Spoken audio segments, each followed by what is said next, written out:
Conexión Chilena es el nuevo libro de Carlos Basso que revive momentos históricos clave que en nuestro país se desarrollaron. Jugó un papel relevante, de hecho, para el mundo, muchas veces desconocido. Para conocer detalles de esta nueva historia de espías chilenos o que tienen relación con Chile, vamos a conversar con su autor, Carlos Basso, periodista y autor, La Conexión Chilena. ¿Cómo estás, Carlos? ¿Qué tal? Muy bien, ¿cómo estás tú? Mostrando, por supuesto, lo que es el libro, La Conexión Chilena, también dentro de la saga de novelas de ficción, no ficción que tú nos has traído y que justamente van a ese punto. Y quiero ir primero con la gracia de hacer un libro sobre espías. Y aquí la gracia es que tienen relación con Chile, porque espionaje conocemos mucho a través del cine, a través de la literatura, pero la gracia es que aquí Chile está presente, de una u otra manera. Durante muchos años hemos pensado que este es un país muy fome, un país que estaba escondido en el fin del mundo y que no tenía muchos antecedentes interesantes en este aspecto. Y si tú ves este texto te das cuenta que estábamos equivocados, ¿no? Y que tenemos una ubicación que, pese a que estamos en el fin del mundo, es una ubicación geoestratégicamente muy interesante, desde el tema de Magallanes hasta la zona de minas que tenemos en todo el norte grande, ¿no? Somos un país muy llamativo para muchísimas agencias de espionaje. Y de eso da cuenta este texto. Si tú te fijas, hay historias que van desde el 1870 hasta hace muy pocos años y que van mostrando cómo efectivamente este país ha estado lleno de espías de todo tipo, ¿no? Ahora, el espionaje es una actividad consustancial a todo Estado, o sea, no hay ningún Estado que no cometa espionaje ni sea objeto de actos de espionaje. Pero, en definitiva, la idea de esto es sacar un poquito esto a la vista y que se conozca. Además, hay historias cinematográficas, hay cosas muy llamativas. Vamos a comentar un poquito de eso. Hay historias que son bien entretenidas justamente para leer, del espionaje, del contraespionaje. Hay una historia que habla del contraespionaje, porque hay un triple espía que tuvo relación con nuestro país. Pero quiero preguntarte, ¿cómo tú desarrollas esta investigación? Con documentos, la CIA, tú me contabas fuera de cámara, es un sinfín de relaciones que tiene con nuestro país el espionaje, ¿no? Son muchísimos, hay muchísima documentación. Fíjate tú que hace casi 20 años ya, que en el caso de Estados Unidos no es el único país que desclasifica documentación vía web, pero hace unos 20 años ya más o menos que Estados Unidos está poniendo sus documentos que son emitidos en función de una ley específica que tienen ellos, que se llama Freedom of Information Act, la están poniendo en la web. Entonces, si tú entras al sitio, por ejemplo, de los archivos nacionales o del Departamento de Estado, o en la misma CIA o FBI, te encuentras una cantidad de documentación sobre Chile que excede a veces la imaginación que uno tiene, ¿no? Y es tanta, hay una cantidad de documentación de tal volumen que yo creo que en una vida uno no es capaz de procesar todo eso. Es muchísima. Ahora, además de eso, hay documentación que se han producido en distintos países. Los británicos tienen un sistema bastante semejante. Alemania también ha entregado unos cuantos documentos, no muchos, pero hay unos cuantos.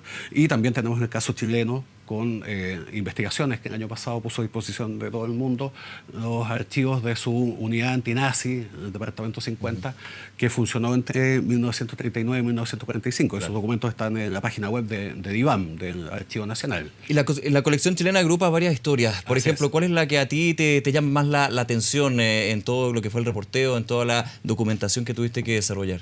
Hay un caso que me parece súper cinematográfico, como te decía antes, que es el caso de un agente estadounidense que se llama David Phillips, que en 1950 es captado como agente de la CIA acá en Santiago. Él vivía en Chile por distintos motivos y acá lo ubican el jefe de la CIA en ese momento. Y le dice que lo recluta en este caso, que era lo que hace constantemente. Efectivamente, le dice que lo necesitan y lo necesitaban para una cuestión muy específica en ese momento, que básicamente era la captación o la ubicación e infiltración de un agente de la KGB, es decir, del espionaje soviético que estaba acá en Santiago y que era muy activo. Phillips acepta, hace de un modo muy eficiente esa misión que le habían encomendado y después de eso es infiltrado en el Partido Comunista o digamos, se mete con un personaje que tenía un papel medio en el Partido Comunista. Y después de eso, bueno, sigue haciendo muchas cosas, pero hay dos aspectos de su vida que son especialmente llamativos. Uno es que aparece involucrado en el caso Kennedy.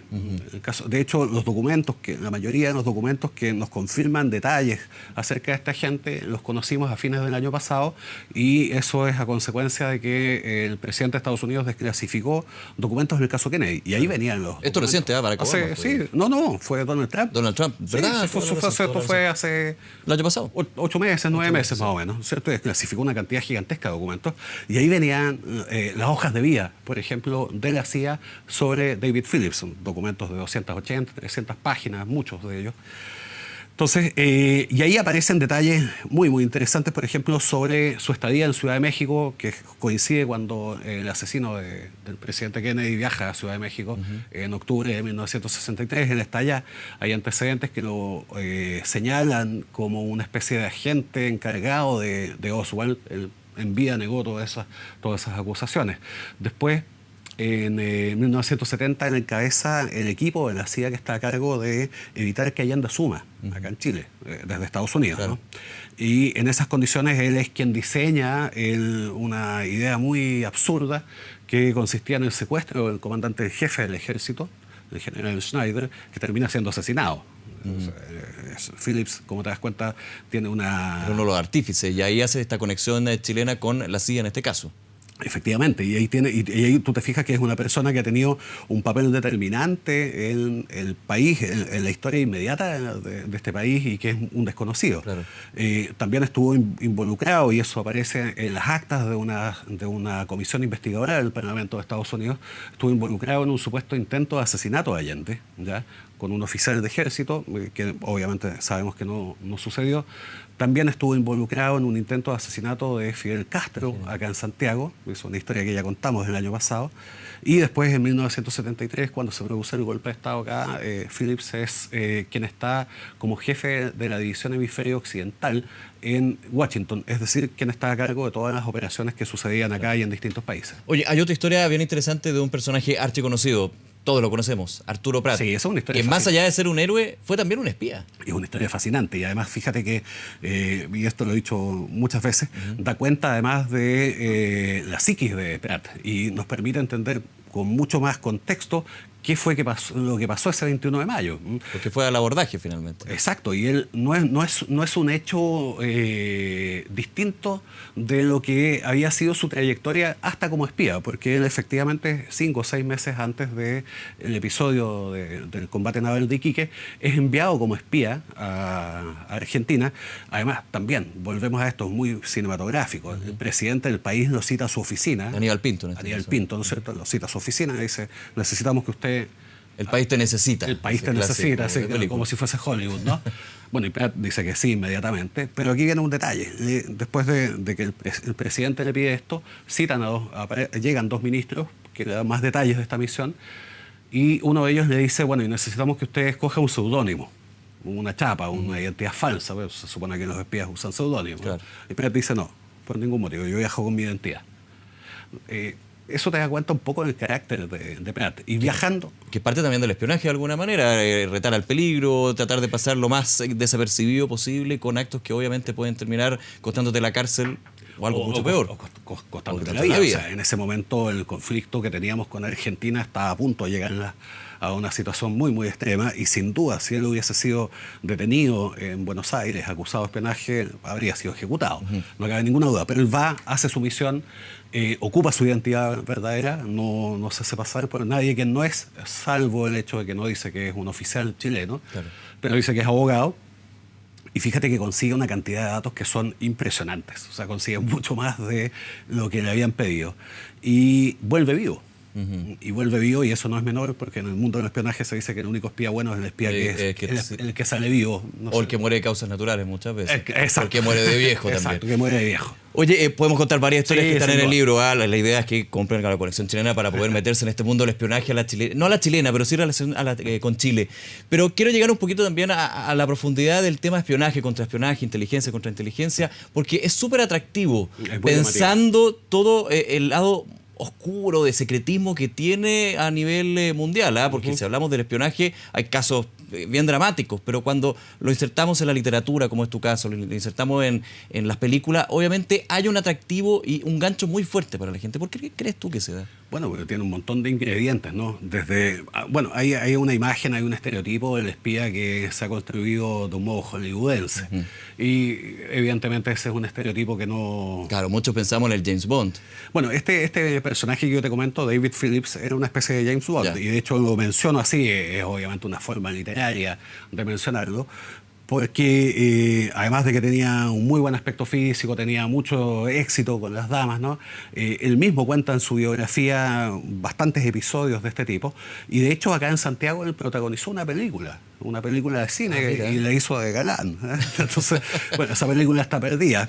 Todo parte de esta fachada que se tiene que ir creando del espía o la espía, porque hay muchas espías también. Fíjate que a él le gustaba la actuación. De hecho, en Estados Unidos él había actuado en grupos aficionados, pero acá en Santiago, justamente en esa misión de acercamiento a este agente de la KGB, descubren que ese agente participaba en un grupo de teatro. Ya. Entonces Phillips se mete a ese grupo de teatro para aproximarse a este objetivo de espionaje que tenían, y incluso después de que cumple su misión, sigue metido en ese grupo y finalmente le ofrecen que actúe en una película chilena. ¿Sí? Oye, nos quedan unos minutos, Sí. Carlos, pero insisto, para que todos compren el libro, para tenerlo, para leerlo, pero quiero escuchar la anécdota de este triple espía, que me parece que es bien atractiva y bien hasta tragicómica en algún minuto. Claro, este es un personaje, ¿no es cierto?, que cuando en 1945 caen los últimos anillos de espías nazis que había en Chile. Hay mucho de los nazis acá en la historia de Chile. Hay muchísimos.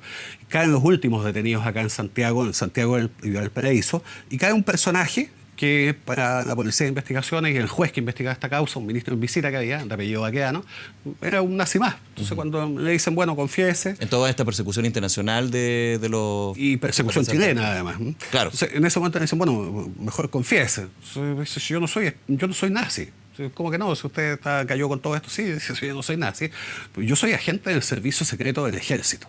El ejército chileno. El ejército chileno, que tiene un servicio secreto súper eficiente, que es justamente la entidad, ¿no es cierto?, que se dedica al espionaje, o no sé si espionaje, digamos, o a la consecución de información sobre amenazas extranjeras. Entonces, pues, a ver, pero ¿por qué dice eso usted? Bueno, a mí me capta un comandante del servicio secreto del ejército, y me meten en contacto o hacen que entre en contacto con la Embajada de Estados Unidos. En definitiva, porque, fíjate, siendo países amigos, ¿no es cierto?, el ejército en ese momento estaba interesado en saber qué sabía Estados Unidos sobre distintas cosas. Entonces, claro, este agente entra en contacto con los estadounidenses, se hace de mucha confianza con ellos, le encomiendan un par de misiones medias descabelladas, y una de esas misiones descabelladas que le encomiendan es que consiga el disco de cifras, es decir, el disco que se usa para encriptar mensajes. Cifrado, claro. Que tenía la embajada japonesa acá en Santiago. Vamos con Japón ahora. Vamos con Japón. Entonces él se hace conocido de los japoneses, se da cuenta, además averigua que es imposible meterse a la embajada de Japón. Entonces le inventa un disco de cifras a los estadounidenses. Él sabía cómo funcionaban, entonces le dice, aquí está. Y según su versión, los estadounidenses quedan fascinados. Pero eso le abre además una ventana con los japoneses, ¿ya? Entonces, en ese momento, su jefe en el ejército le dice, ok, sigue trabajando con los japoneses, ¿no? Bueno, los japoneses además manejaban mucha información. Sí. Los japoneses ofrecían, por ejemplo, información sobre lo que pasaba en Bolivia. Imagínate. Entonces, sigue trabajando con los japoneses y se hace también de mucha confianza de ellos. Y en un momento determinado, hacia fines de 1941, dos japoneses, jactándose, le dicen, ojo con lo que va a pasar en Pearl Harbor en unos días más. O sea, le adelantan el ataque a Pearl Harbor, que fue detonante para la incursión de Estados Unidos. Eso es lo que él dice. ¿Eh? Entonces, obviamente, es parte de la historia también. Efectivamente. Entonces él dice también que él le avisa a un agente de Estados Unidos que en ese momento estaba en Estados Unidos, le manda una carta y le dice, oiga, va a pasar esto. No sabemos si esa carta llegó o no, pero él dice que queda una copia, que él tenía una copia del envío de ese documento. Y después de eso, como está vinculado con los japoneses, y los japoneses a su vez están vinculados con los nazis, entra en contacto con los nazis. Ya. Entonces sigue trabajando, sigue consiguiendo información, y cuando finalmente cae toda esta gente, él también cae detenido. Entonces el juez lo escucha atentamente y le dice, ya, ok, bueno, le dicen los detectives, busquen a este comandante que menciona y veamos si eso es efectivo. Y llega este comandante ante el juez, el ministro en visita, y le dicen, oiga, ¿es efectivo lo que dice este hombre? Sí, es efectivo. Es de los nuestros. Es de los nuestros, efectivamente. Hay matices, hay cosas que aparentemente este personaje había exagerado, pero este comandante dice, sí, efectivamente, se estaba trabajando acá. Oye, Carlos, impresionante esta historia, para aprovechar la colección chilena. aquí es parte también de lo que ha hecho en tu trabajo, Así varios es. trabajos, especialmente con el tema de la CIA, con los documentos que uno están a vista pública. Sí, así Obviamente es. hay que darse el trabajo de procesarlos, de hacer todo un relato y evidentemente verificar lo que son las fuentes muchas veces. Así es. ¿Cuál es un poco el paso que se da con Conexión Chilena hacia adelante dentro de lo que es tu literatura ya?